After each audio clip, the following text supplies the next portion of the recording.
naniwala kami noon at napatunayan ngayon at nararanasan ko araw-araw na ang loob ng estado, ang loob ng isang branch of government tulad ng legislature, ang loob ng isang institusyon, lalo na tulad ng Senado, ay espasyo siya para sa mamamayan na mag-engage, makilahok, um, magsulong ng mga alternatibo.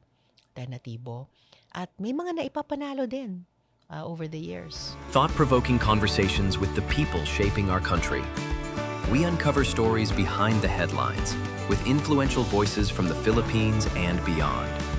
This is Manila Bulletin's The Sit Down. Hi everyone, I'm Joseph Pedras, senior reporter from Manila Bulletin. We are sitting down with Senator Risa Hontiveros to hear her thoughts on the current political situation of the country, as well as to know her political achievements, her plans and aspirations for the country. Good morning, ma'am. Good morning, Joseph. Thank you for granting us this interview. You're welcome. Ma'am, first of all, kamusta po kayo? I mean, considering what's... Sorry. Considering all that has happened in the Senate during the past weeks, the Senate coup, the attempts to change the Senate rules, and yung boycott ng session. Yeah. Are you more stressed? Are you more relaxed? Are you more anxious? So, tanggap ko yung pagbabago sa liderato noon. Hindi ko tinatanggap at hindi tatanggapin na maamyendahan lang yung rules kaugnay ng video or teleconferencing. At idedebate ko talaga iyon ng matindi this week. And yung boycott, oh wow, totally unacceptable. Trabaho namin. Magsabatas, mag-imbestiga, gumawa ng budget, mag-conduct ng impeachment trial. So, para doon, we have to show up. So, hindi talaga dapat never before nangyari na may boycott led by the Senate President himself. And hindi na dapat maulit yan. So how did you feel about it? Well, all of these things, nung una, feelings of acceptance and humility, pero commitment pa rin na ipagpatuloy yung trabaho. Sabi ko nga, been there, done that. Mapa-minority man, mapa-majority, alam ko yung tungkulin namin and committed ako with whichever block I'm with na gawin po yun. Indignant dun sa aamyendahan lang yung rule namin, gagawin pa sa maling paraan, sa paraan na binabali yung mismong rule kung papaano mag-amend ng rule. And yung boycott, di talaga ako makapaniwala. Parang what? Nandun kami as usual on time, dala lahat ng mga papeles namin para sa mga bills na gusto namin isulong. There are several, Joseph, na nasa advanced stage of legislation na. Ina-amend na yung Magna Carta of Barangay Health Workers, yung Anti-Hospital Detention Law. Of course, nandyan yung OSAEC, no? Anti-Online Sexual Abuse and Exploitation of Children. So, di talaga ako makapaniwala at talagang indignant din dun sa pagbo-boycott. Led by the majority pa. Ma'am, can you tell us why some senators want to become part of majority if basically pare-parehas naman kayong senador? Bakit may power struggle? Syempre sa bawat institusyon, gustong hawakan yung mantle of leadership para magabayan yung institusyon kung saan siya dapat pupunta. And kami, kahit sa minority, we take that very seriously for the whole institution.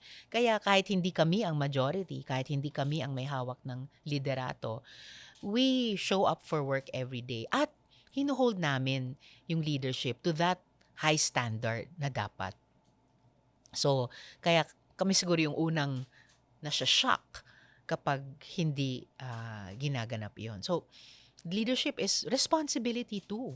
So, gusto mang hawakan yun ng kahit sinong bloke, halimbawa sa kahit sinong institusyon, it comes with responsibility. Hindi pwedeng hawak mo yung liderato, tapos hindi mo tinutupad yung obligasyon mo. Bakit naman, ma'am, may mga politicians na nagko-cross party? In the Senate, from majority to minority or minority to majority?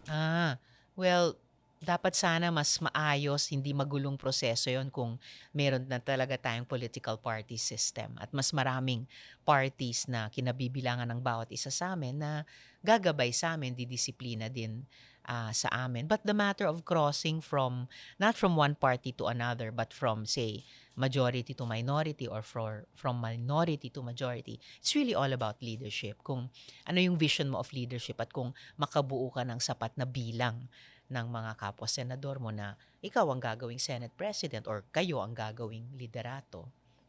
Pero ma'am, di ba parang may mga politicians na nagko-cross ng party for the sake of like getting like something influence or power of like having the committee, chairmanship or something like that. Well, Is it really part? yes, it's part of it kasi kumbaga engine or skeletal framework ng Senado yung committee system. Through the committees na isusulong namin yung mga bills, nagagawa yung mga investigasyon. Committees din ang unang nagshe-shepherd ng budget process. Ang wala lang committee system, syempre, pag impeachment trial kasi hindi na yon ginagawa ng Senado as a legislative body pero Senado bilang impeachment trial court, ibang creature na siya. So, naturally, ang majority ang may first crack at the committee chairpersonships. Then kami sa minority ay pwede lang naming pagpilian yung napagpilian na nila. What else? And yun, that matter of power and influence, of course, bahagi po yun. Pero, hindi siya yung kapangyarihan na hawakan mo lang para sa sarili mo. So, sabi nga ni Spider-Man, di ba? With great power comes great responsibility. Ma'am, you recently said that the Senate is on its historic low. Yes. Why did you say so? And that how would you regain yung integrity again ng Senate? Oh, we have to regain that by una finding out and reporting to the public the whole truth ng mga misteryosong nangyari over the past 3-4 weeks na. Halimbawa yung di umanong barilan dito and then yung pagtakas ng isang miyembro namin na humaharap sa isang warrant, umiiwas sa warrant na iyon, binigyan naman ng protective custody ng majority kahit sinabi nga ni na dating Senate Presidents Frank Drilon at Coco Pimentel na there's no such thing as protective custody under these circumstances.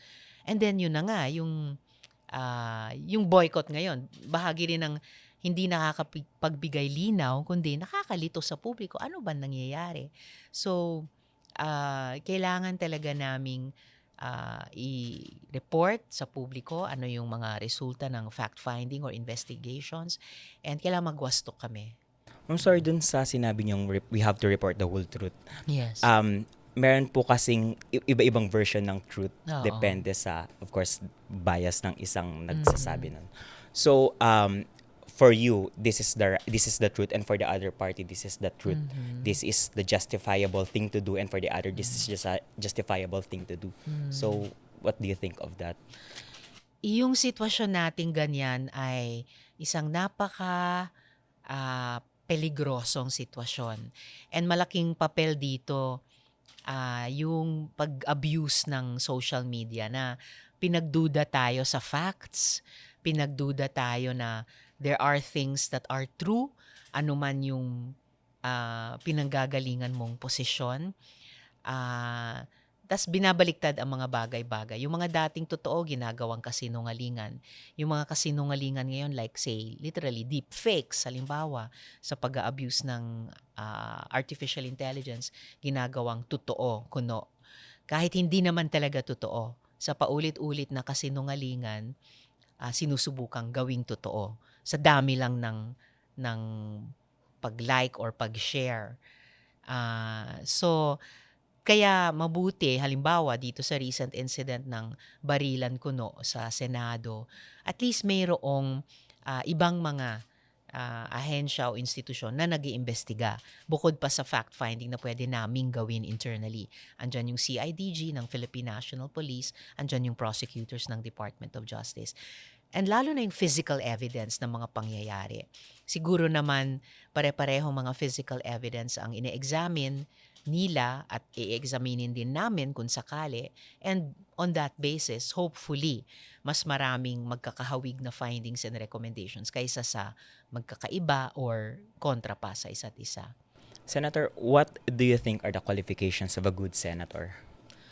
Oh, well, yun yung tinimbang ng mga partido namin nung pinatakbo kami. Yun yung minimum na sinigurado ng COMELEC bago kami pinayagan tumakbo. And in the end, I suppose, yung mga kababayan natin, yung mga botante ang nagsabi, sila ay may ganito o ganyang qualifications or sila ay wala. So, based sa mga karanasan ko, the past decade of working here, I would say na para magtrabaho ka bilang senador, kailangan ay seryoso kang mag-aral sa mga issue, sa mga pagsusuri, sa mga posibleng solusyon. And then, ano yung legislative na hugis ng mga solusyong iyon. Kasi hindi naman kami yung nagpapatupad ng programa, pero kami yung nagbibigay ng policy framework. Kami yung gagabay, in this case, sa executive sa pag-implementa ng mga programa nila. But in terms of personal qualification or educational qualification, I know na basta't kayang magbasa, magsulat, and of legal age, pwedeng tumakbo para sa iba't ibang antas ng gobyerno.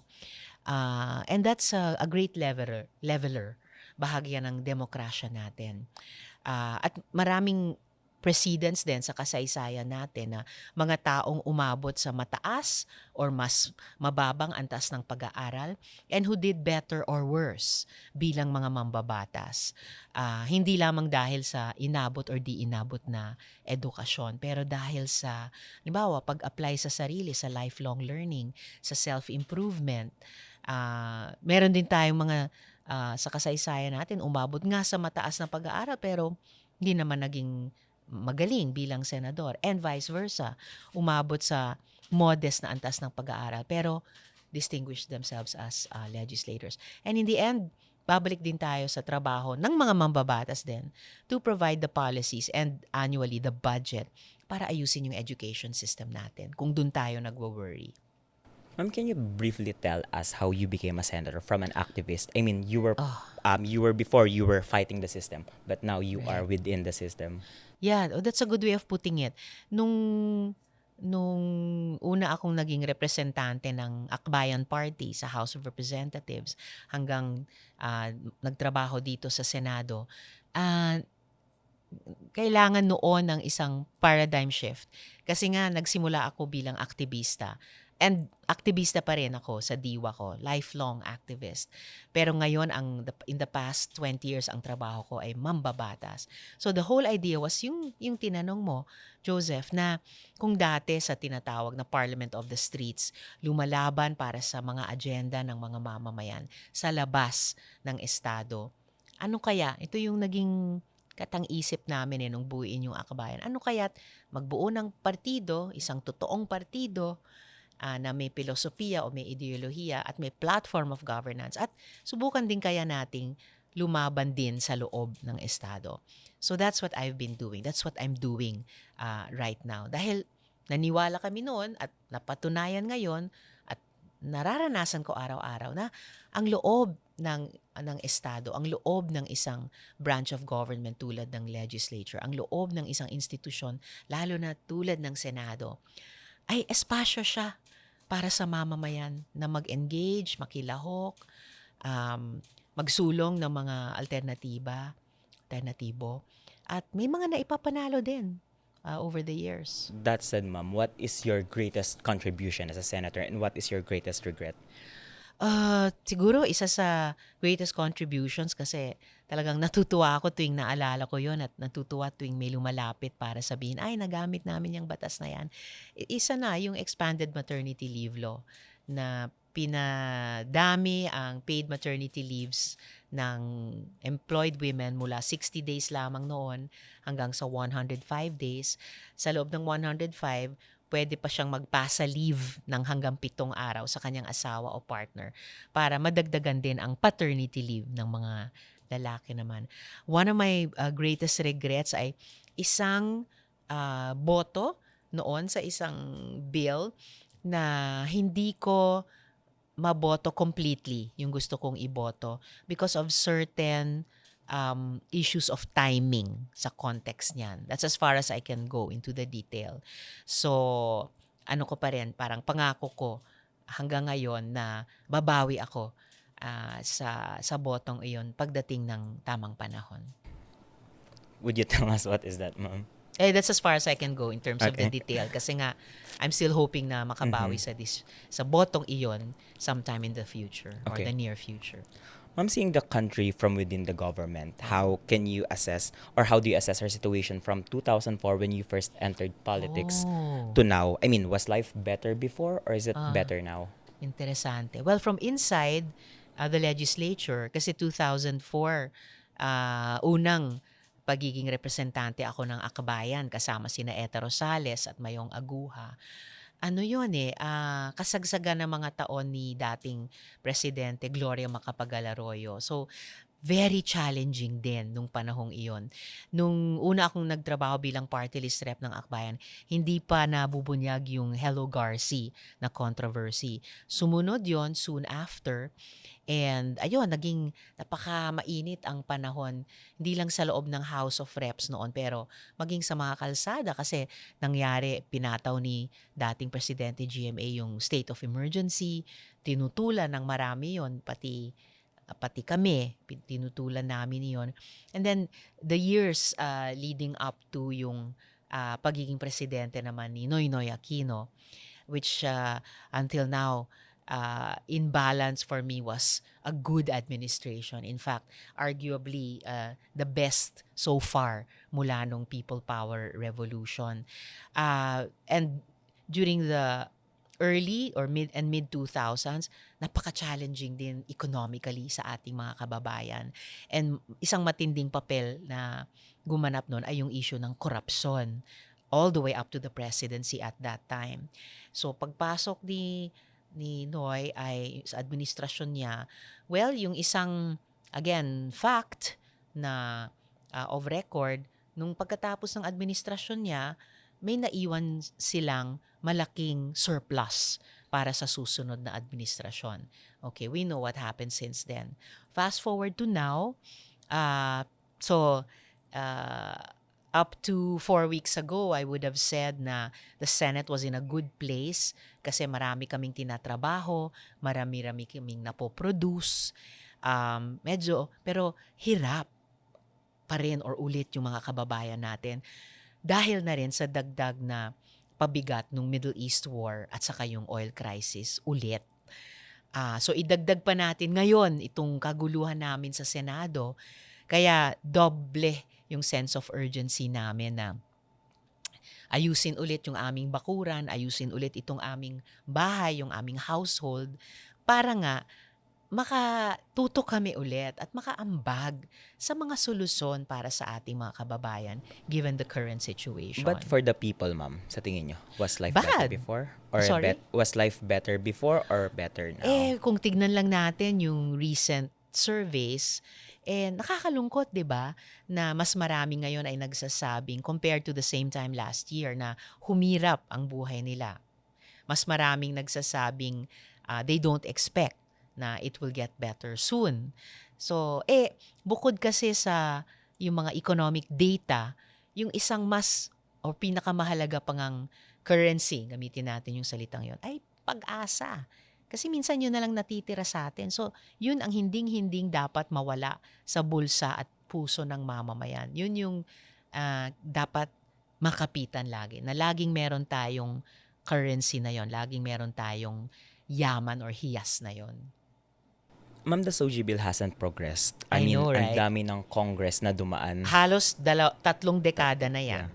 These are because of several blockers. Yes. We know that. So, how can you convince them especially yung mga tao na i-influence yung mga blockers na this is important not only to the members of the community but also to the general people, to the general Filipino people? Well, speaking of the general public, again, a survey last year, I think, or a few years ago man lang, latest survey on this question, nagpakita na karamihan nating mga Pilipino sumusuporta sa pagkakaroon ng anti-discrimination or SOGIESC equality bill. Hindi naman tumitigil yung community at kaming mga allies sa paninindigan para dyan. And in the meantime na patuloy na mag-lobby sana yung community sa aming lahat sa Senado. Kasi sa House, I believe na ipasa na rin nila ulit on third and final reading. So kami na naman ang huli at kailangan humabol. So aside from pag-lobby ng mga community at allies sa amin, at least a sign of hope Joseph, dumadami ang mga local government units na nagpapasa ng mga local anti-discrimination ordinances. So, na-localize na nila yung diwa ng SOGIESC Equality Bill kahit hindi pa naipasa yung batas sa pambansa. Dumadami din yung mga LGUs na nagkakaroon ng programa ng Right to Care. So, nakakatuwa. In fact, nagiging inspirasyon pa yan sa amin Hindi lang sa pagpapatuloy ng pagsulong ng SOGIESC Equality Bill, pero dinevelop pa namin mula dun sa original na idea ng Right to Care sa mga LGUs, pinalawak namin sa isang healthcare proxy bill dito sa Senado na bawat isa sa atin pwede tayong mag-designate ng tao na whether kadugo natin or hindi natin kadugo na magdidesisyon para sa atin sa mga usaping pangkalusugan kung may mga sandaling hindi natin kayang gawin yon para sa sarili natin. Ma'am, these blockers, they don't appreciate kasi the importance of the measure. I mean, they wouldn't block it if for them it's important. I mean, I believe. How would you convince them? Or paano ba ito ka-importante o gaano ito ka-importante talaga sa lahat? Well, napaka-importante niya para lang simpleng at importanteng gawing mas makatao yung ating lipunan. Sinasabi lang naman ng SOGIESC Equality Bill, human rights for every human being. Ni walang bagong o espesyal na provision o karapatan sa loob ng bill na iyan. As for pagkumbinse sa mga tutol dyan, alam mo, Joseph, sa tagal ng fina-file at nire-refile ulit yung SOGIESC Equality Bill na yan, siguro alam na rin ng lahat, pati ng mga humahadlang, kung ano talaga siya. Ano parang nasa esensya na ng sarili niya yung SOGIESC Equality Bill sa dami ng mga interpellations na down through the decades. So, in the end, baka kailangan lang talaga natin i-steer through the legislative process, makalampas sa mga parliamentary tricks na ginamit laban sa kanya. Tulad nung nakaraan na hinostage, kinulong sa Committee on Rules at hindi na pinalabas doon kahit nasa floor na siya at that time. Kailangan lang nating madaanan at malampasan yung prosesong iyon, dalhin natin sa boto. Because I'm willing to bet, tulad nung panahong iyon na ikinulong sa Committee on Rules, kung na umabot sa boto yan, we would have had the numbers. And someday, hopefully sooner than later, we will have the numbers at mapuput on record yan sa pamamagitan ng boto na sa wakas, maipapasa na yung SOGIESC Equality Law. Senator, you are seeking a 3.5 billion fund for the protection of Sierra Madre. First of all, ano ba yung importance ng Sierra Madre and bakit ganun kalaking amount? Maliit pa nga yun kung tutuusin kumpara sa importansya ng Sierra Madre sa atin. Siya talaga yung first or last line of defense natin ng Luzon. Pagkaharap natin ay mga bagyo, mga posibleng baha, mga posibleng landslides. Bukod dyan, watershed talaga siya sa buong isla din halos natin ng Luzon at tahanan siya ng mga gubat. So, grabe siguro kung gagamitin natin yung bagong PENCAS law. Grabing taas ng monetary value ng environmental or ecological services na ibinibigay ng Sierra Madre sa atin. Kaya yung 3+ billion pesos ay modest at siguro panimulang halaga pa lamang. Ano po ba, ma'am, yung outcomes na ine-expect nyo within like five years? And then, ano ba yung ginagawa ngayon executive department para ma-save? May mga ginagawa naman ang executive pero kulang na kulang pa rin talaga. That's a nice time frame yung 5 years para more short to medium term, hindi lang urgent to short term ang horizon natin. At dapat long term nga ang pagtingin. Kailangan talaga ma-reforest ang Sierra Madre, maproteksyonan siya laban sa extractive industries. And kita naman natin kahit sa mga recent na karanasan sa mga malalakas na bagyong dumaan sa atin nung nakaraang taon, talagang inattribute sa Sierra Madre in part, if not in whole, tinawag pa nga siyang storm breaker, bagamat dinidispute yan ng ilang scientists, pero pati sila at lahat ng mga scientists sinasabi na grabe nga yung ecological value ng Sierra Madre sa atin.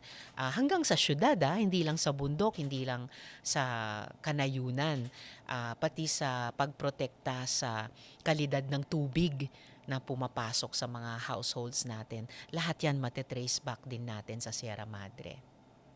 Ma'am, doon naman po sa nangyaring landfill collapse sa Binalio, Yes. you said it's a result of systemic failures. Yes. What specific failures po ba sa country's waste management yung sa tingin yung nag-lead to this incident?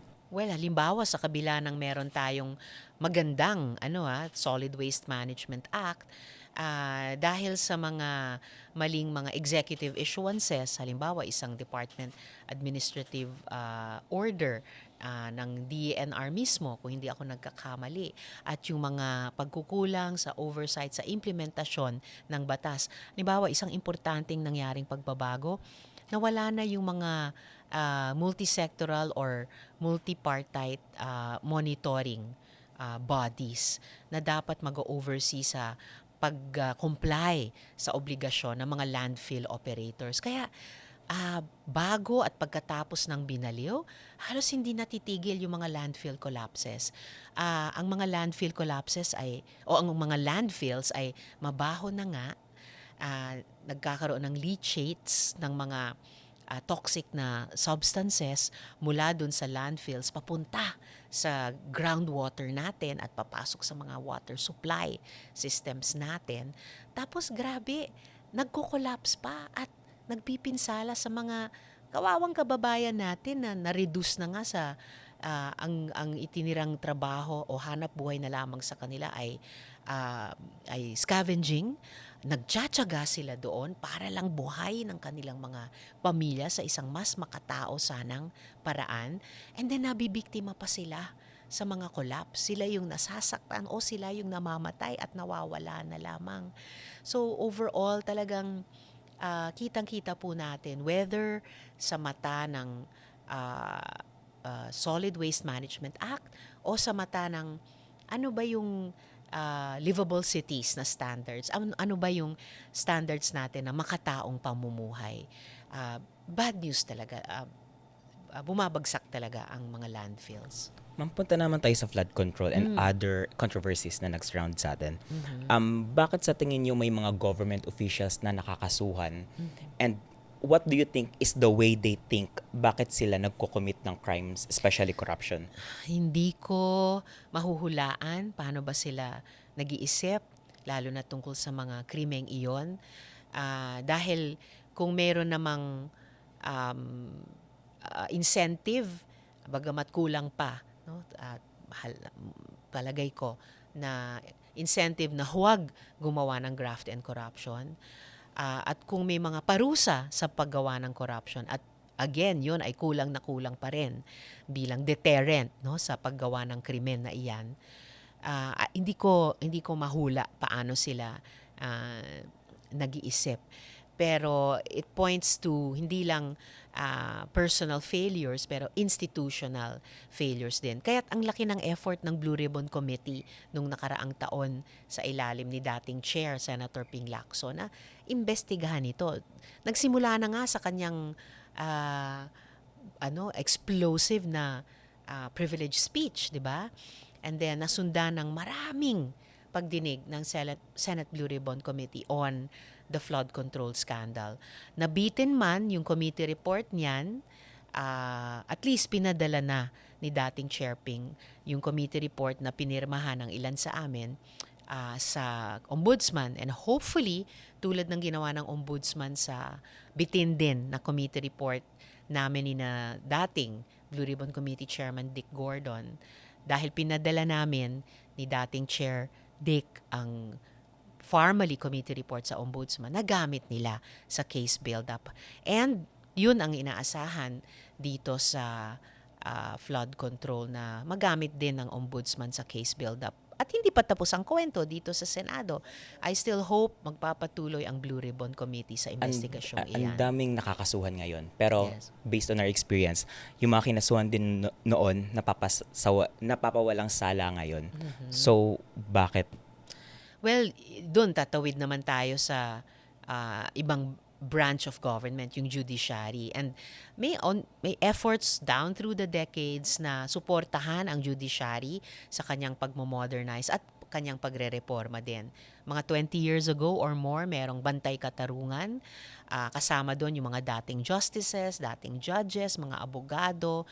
At that time, a young attorney Kiko Pangilinan. At ngayon, until recently, bago kami lahat tinanggal sa mga committee chairpersonships, parang may narinig ako, meron ding sinusulong sina Senator Kiko sa Committee on Justice na ayun, patuloy na pagsuporta sa judiciary sa pagre-reforma niya.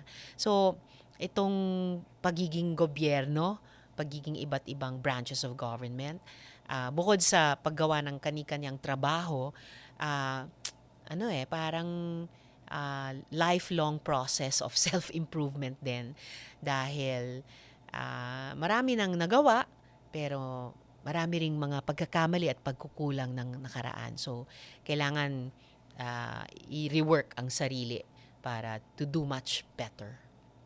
Ma'am, you will sit as one of the senator judges of for the impeachment case of Vice President Sara Duterte. But how will you ensure your impartiality, considering that your name is also being floated to run against her? Well, ito every time na sinabi ni dating Senate President Tito, ngayon Minority Leader, na dapat ang tamang pag-uugali namin at yung disposisyon ng kalooban namin ay ito, talagang I take it to heart. Sabi niya noon at hanggang ngayon, ganyan yung iniisip ko pag iniisip yung impeachment trial, maging impartial senator judge. What does that mean in real terms? Ibig sabihin, kasi pagtuloy nitong impeachment trial, first time ever namin maririnig ang ebidensyang ipipresenta ng prosecution. First time ever namin mapapakinggan yung mga witnesses na ihaharap ng prosecution sa amin. And the defense too, may mga witnesses, may mga ebidensya. First time namin may pagkakataong i-cross-examine yung mga yon, if ever. So, fresh na fresh ang kaisipan namin at mga tenga para dinigin ito. And I take very seriously, we take seriously yung duty na magdesisyon kami at bumoto batay sa makikita naming ebidensya at mga witnesses. Ma'am, you have expressed your openness to run for the presidency if your party, or the Liberal Party, Akbayan po ako. sorry. Ang LP ay matagal na coalition partner, and may iba pang mga partido na kasama ngayon sa hanay namin. There's the aside from Akbayan and LP, there's the Magdalo Party at maraming non-party formations din na gustong magpresenta ng malakas na alternatibo sa eleksyon. But personally, ma'am, what will prompt you to decide on your own to run for the presidency? Well, ang politika ko kasi is I have never and I will never decide completely alone.